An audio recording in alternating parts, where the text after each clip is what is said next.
विराट कोहली ने 50वां शतक लगाकर महफिल लूट ली। तो शाम होते होते मोहम्मद शमी ने जब 7 विकेट निकालकर टीम इंडिया को जीत दिलाई तो फिर अखबारों की सुर्खियां उनके नाम हो गई। लेकिन मेरे जहन में ख्याल आता है कि जब विराट कोहली की ग्रेटनेस और मोहम्मद शमी के उस पावरफुल परफॉर्मेंस की बात आती है तो क्या इसके बीच में कहीं श्रेयस अय्यर का जिक्र नहीं होना चाहिए? मतलब biggest story of the day, Virat Kohli ने 50 शतक लगा दिए, सचिन तेंदुलकर दी ग्रेट के रिकॉर्ड को तोड़ दिया। मैन ऑफ द मैच की story, Mohammed Shami first ever Indian bowler जिसने 7 विकेट निकाल दिए। लेकिन इस मैच के जीतने की कहानी में जो एक बड़ा इंपैक्ट था वो श्रेयस अय्यर का था। वो जो 105 रन थे जो शायद विराट के 117 रन से कम थे, लेकिन विराट ने 113 गेंदों का इस्तेमाल किया था और अय्यर ने केवल 70 गेंदों का इस्तेमाल किया था।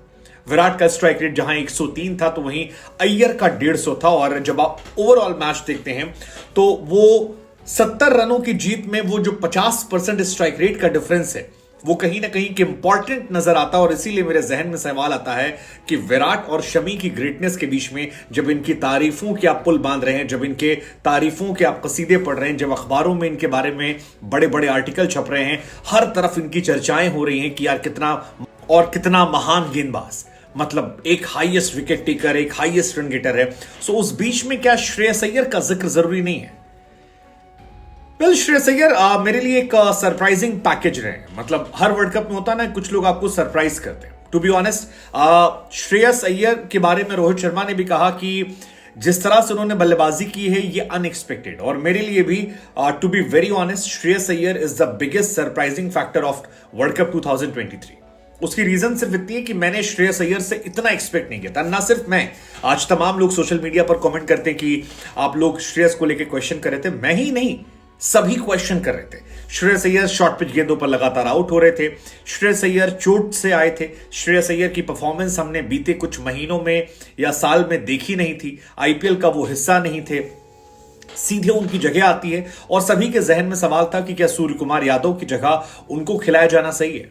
श्रेयस अय्यर आए, अफगानिस्तान के सामने 25 रन, पाकिस्तान के सामने एक पारी, उसके बाद फ्लॉप होना शुरू हुआ। 1-2 मैचेस फ्लॉप हुए और वो पीक पॉइंट था जब हमारे जहन में ख्याल आया। लेकिन उसके बाद श्रेयस अय्यर ने जो परफॉर्मेंस दी उसने सभी को उनका मुरीद बना दिया। और मेरे जहन में यह ख्याल आने लगा है कि the biggest difference between 2019 and 2023 is Shreyas Iyer and KL Rahul.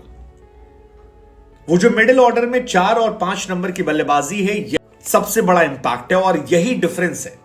Shreyas Iyer ने बीते 4 मैचेस की अगर आप बात करेंगे तो 75 से ऊपर रन बनाए। और अगर एक मिडिल ऑर्डर का बैट्समैन जो 4 नंबर पर बल्लेबाजी करने आता है, खासतौर पर जिसे विराट कोहली के साथ ज्यादा खेलना होता है, वो अगर एक एग्रेसिव अप्रोच के साथ खेलता है तो विराट का काम आसान हो जाता है और विराट को उनसे बहुत फायदा होता है। अगर यही अप्रोच अय्यर की ना होती, चाहे इस मैच में या पिछले वाले मैच में, तो फिर साउथ अफ्रीका वाले मैच में भी हम क्वेश्चन करते कि यार विराट की पारी ने क्या फंसा दिया। लेकिन रोहित का एग्रेशन, शुभमन का साथ, विराट का खूंटा गाड़ कर आखिरी तक सरवाइव करना और उनके साथ श्रेयस और राहुल का तेज खेल देना, I think that's a biggest impact and वो दिख रहा है। श्रेयस अय्यर ने 70 गेंदों पर 105 बनाए। इससे पहले नीदरलैंड के सामने 94 गेंदों पर 128 बनाए थे। उससे पहले अगर आप देखेंगे तो साउथ अफ्रीका के सामने 87 गेंदों पर 77 बनाए थे। श्रीलंका के सामने उन्होंने 56 बॉल पे 82 रन बनाए थे। And is the first ever Indian cricketer जिसने मिडिल ऑर्डर में आकर 500 रन बनाए। मतलब ये अपने आप में शॉकिंग है। श्रेयस अय्यर का रन जो है वो कमाल का है और श्रेयस अय्यर की बल्लेबाजी कमाल की है और इसी वजह से श्रेयस अय्यर को लोग पसंद कर रहे हैं। श्रेयस अय्यर ने इस वर्ल्ड कप में 526 रन बना दिए, जो आज तक के इतिहास में इंडिया में कभी भी किसी 4 नंबर के प्लेयर ने नहीं बनाए। जबकि 4 नंबर पर द ग्रेट युवराज सिंह भी खेलते थे, लेकिन उन्होंने भी नहीं बनाए। 4 नंबर पर रन बनाए हैं श्रेयस अय्यर ने। श्रेयस के 526 रन और 526 रनों के साथ उनका जो इंपैक्ट है वो टीम के डिफरेंस की वजह बन रहा है। श्रेयस अय्यर इस वर्ल्ड कप में रोहित शर्मा के बाद सेकेंड इंडियन है जिन्होंने सबसे ज्यादा छक्के मारे। और बड़ी कमाल की बात है, बड़ा कमाल का कोइंसिडेंस है कि रोहित शर्मा और श्रेयस अय्यर ये दोनों अपने पहले मैच में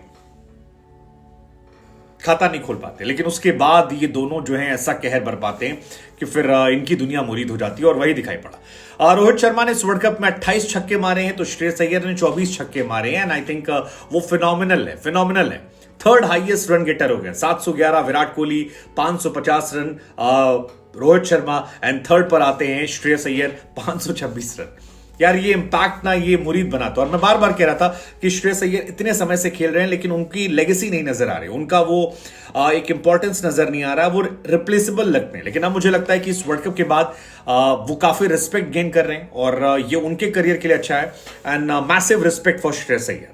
हालांकि वो खुद कह रहे थे कि रोहित शर्मा का जो अप्रोच है, जो टेम्पलेट है, उससे देखकर उन्हें इंस्पिरेशन मिलती है, और उन्हें लगता है कि यार वो भी ऐसा खेल सकते हैं। आई बिलीव कि कोई किसी से भी इंस्पायर हो रहा हो, लेकिन टीम इंडिया को इसका बहुत जबरदस्त फायदा हो रहा है, और इस फायदे का असर ये है कि टीम इंडिया एग्रेसिव अप्रोच के साथ आगे बढ़ रही है। 35 बॉलों पे 50 रन मारने हो, या श्रेयस अय्यर की बल्लेबाजी में वो दमखम दिखाना हो, I believe he is outstanding, and let's just hope कि वन लास्ट टाइम वो फाइनल में करें, ताकि इंडिया वर्ल्ड कप जो है जीत।